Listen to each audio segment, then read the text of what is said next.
Благодарам, почитувана председателке.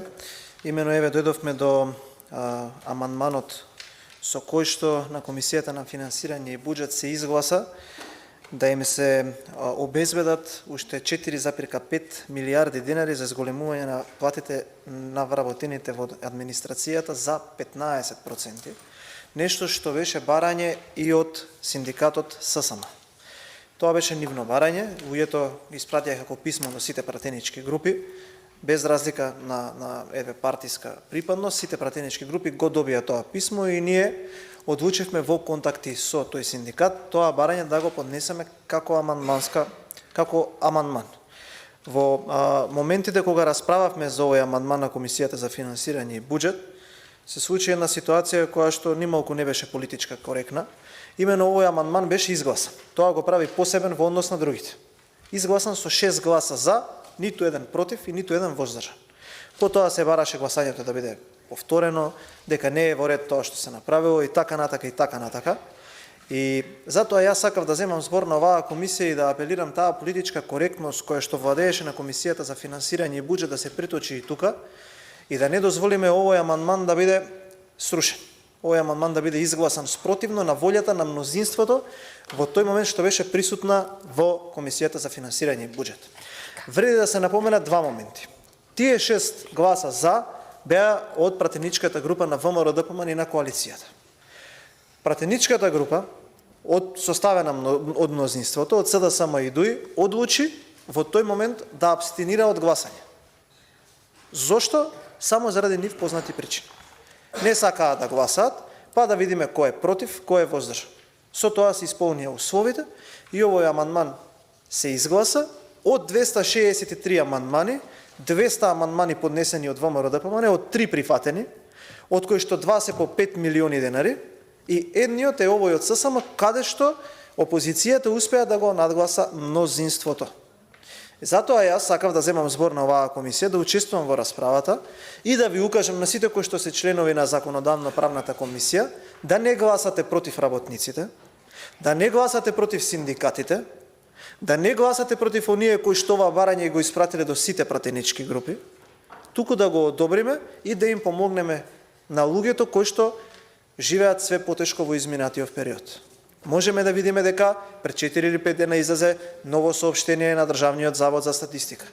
Инфлацијата не само што не паѓа, туку континуирано расте. Потрошувачката кошничка е поскапена за 30 дена цели 200 денари. И сметам дека во буџет кој што е историски највисок, буџет кој што има историски највисоки приходи, буџет кој што според мене и мислам дека перцепцијата на граѓаните по ние 10 дена завршени расправа на Комисијата за финансирање и буџет, а во наредните 5 дена кога ќе се расправа на пленарна седница, кога ќе биде вратено владата, уште повише ќе се засили таквата перцепција дека е нереален, дека е инфлаторен, дека е буџет за склучување договори во 4 очи, едноставно не во ред да нема пари за работниците. Ова што го земав пред малку од масата е буџетот за 2023 година.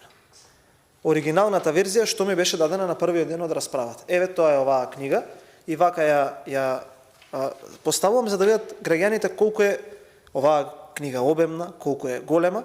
Во оваа книга, драги синдикалци, драги работници, е најголемиот буџет некогаш во историјата на Република Македонија. 5,3 милиарди евра тежи ова што го држам во мојата рака.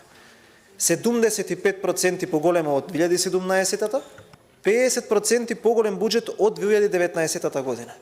Сега од овој буџет од 5,3 милиарди евра по 263 амандмани нема, освен овие 4,5 милиарди денари, нема ниту еден денар за работниците.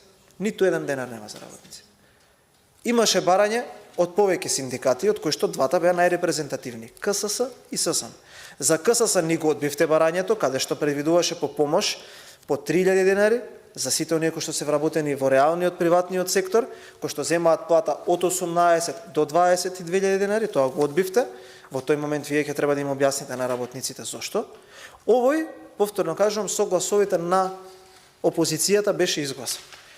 По деловникот на собранието, веднаш кога ќе заврши расправата во Комисијата за финансирање и буџет, треба да дојдеме тука и да расправаме по овие амандмани. Јас затоа дојдов и сакав уште еднаш да ги замолам членовите од мнозинството, да не гласаат против овој амандман, затоа што гласаат против работниците. Гласаат против синдикалците. Гласаат против луѓето кои што кога има инфлација од 20% не може да си однесат леп дома. Гласаат против луѓето кои што дневен минимум за храна им е вода и леп, кои што мачат како да ги пратат децата во школа, како да обезбедат огрев, како ќе ја платат струјата, што ќе прават од нова година кога струјата ќе поскапи за минимум 5%, што да прават кога ќе стигне најновото поскапување на електрична енергија надвор од ова 5%, како ќе се справат со разулавените цени. И затоа сметам дека во буџет од 5,3 милиарди евра, 4,5 милиарди денари не се многу пари и целосно да се прифати предлогот на Сојузот на синдикати на Македонија. А тоа е следниот: да се обезбеди оваа маса на пари, да се префрли на оваа ставка која што е дадена во амандманот и потоа преку тој економско-социјален диалог да се договорат владата и синдикатите дали ќе иде процентуално или линеарно зголемување на платите. Тоа е суштината на нашето барање. Се друго надвор од ова е политика. Се друго надвор од ова е политика. Сега, тука се повлекува и други последици. Се што правиме ние, како политичари, како пратеници, со нашето кревање на рака, можеме ли да им помогнеме или да им одмогнеме на луѓето. Луѓето многу детално ја следа комисиската расправа во текот на целите 10 дена. Сега имаме комисија за законодавни правни прашања, потоа ќе се вратиме повторно на комисијата за финансирање и буџет. Јас овој амандман заедно со моите колеги не го поднесовме комисиски како за ребалансот, затоа што беше прифатен. Од тој момент натака, од кога нема да го прифатите барањето, доколку таков ви е ниетот, нешто во ја што не сакам да верувам, тогаш ќе треба да се соочите со работниците. Тогаш ќе треба да се соочите со синдикалците и да им објасните како и на што ќе потрошиме 5,3 милиарди евра, како само одредена каста на луѓе ќе станува побогата, како ќе увезуваме струја за 40 милиони евра, како ќе доделуваме договори за механизација приватна на ЕРЕМ, како некои ќе бидат поповластени од децата на работниците, па ќе бидат пуштани од одредени незаконски действија во кои што биле фатени. Сите во оваа држава ќе се богатат, сите во оваа држава на грбот на оваа книга тука и на оваа хартија ќе стануваат побогати, оние кои што се од власта, за тие сите зборувам, а децата на работниците ќе треба да размислуваат во кој правец да фатат надвор од државата, само заради тоа што нивниот родител ќе не може да им обезбеди основни услови за живот. Јас нема повеќе да должам, видов дека колегите се мотивирани да разговараат за ова. Ќе се обидеме со сите сили, заради тоа што им го ветивме на синдикалците жестоко да се спротивставиме на планот за гласање на овој амандман, доколку сте одлучени да гласате против. Нормално тоа јавноста ќе го види. Да ги сочиме аргументите и на крајот работниците нека проценат кој се грижи за нив, а кој само им продава лажни памфлети на денешен ден, кога точно е една година од даденото лажно ветување на истиот тој синдикат кој што го има предложено овој амандман. Пред една година денеска вашата влада брутално ги излажа на денешен ден. Еве една година повторно, имате повторно, би рекол, надпревар со историјата, па да видиме кој се грижи кога е на власт и кога е опозиција, кој само кога е во опозиција се расправа со розеви изрази, додека не дојде на власт за брутално да ги краде, да ги лаже работниците. Ви благодарам.